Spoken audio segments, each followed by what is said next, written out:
Jayadev Goswami lived during the reign of a king in Bengal whose name was Lakshman Sena. Now, as he grew up, Jayadev mostly kept to himself as a young man growing into in his late teens or his early 20s. He kept to himself. He became a renunciate, writing poems and different songs about Lord Krishna. But as time went on, his general works became very popular with common people. And in time, those poetic songs, it's described, reached the ears of the king, Lakshman Sen. Now, it was a tradition in those days that the king was often entertained by court musicians, and who would be accompanied, you could say, by a chorus of singers. And so one day there was this concert going on, and the king was listening. And as he looked over towards the chorus of singers, he saw that many of them were swaying back and forth with tears in their eyes. So he listened a little himself. He listened a little more carefully to the words that were being sung, and they had a deep impression in his heart as well.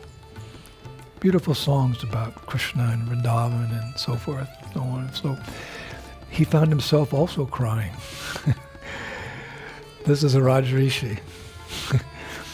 So when it was over, he turned to his chief minister and he said, "What saintly person composed that song?"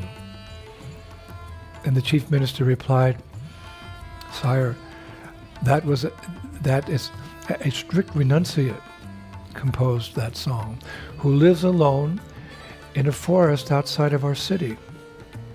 And his name is Jayadev Goswami. And he's loved by the people." So the king, Lakshman Sen, he said, "Could you please bring him here? I want to meet him." But his chief minister said, "Sire, he probably won't come because he's a renunciate, and he shies away from royalty and opulence. He's just living in seclusion." But Lakshman Sen, the king, he was determined to meet Jayadev Goswami. So what he did is he dressed up as a common man in common attire, and he went incognito to the bhajan kutir of Jayadev Goswami in the forest. And he was allowed darshan. And there in front of Jayadev Goswami, it's described, he took off that common attire. Underneath, he was dressed as the king.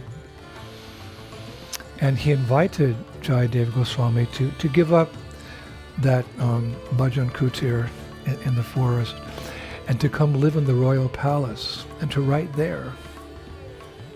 And he said to Jayadev Goswami, "Everything will be taken care of for you. Whatever you need, I'll provide that. Just please come and reside in my palace and write your beautiful poetry and your songs.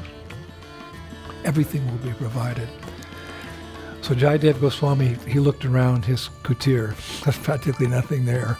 He didn't need much. He looked around his humble dwelling and he said, "Actually, I have everything I need here. Simple living with high thinking. And in my heart, I'm fully satisfied worshipping my beautiful Sri Sri Radha Madhav and writing my poetry and my songs." But Lakshman Sen, the king, he was determined. He said, the king said, "Yes, it's true what you said.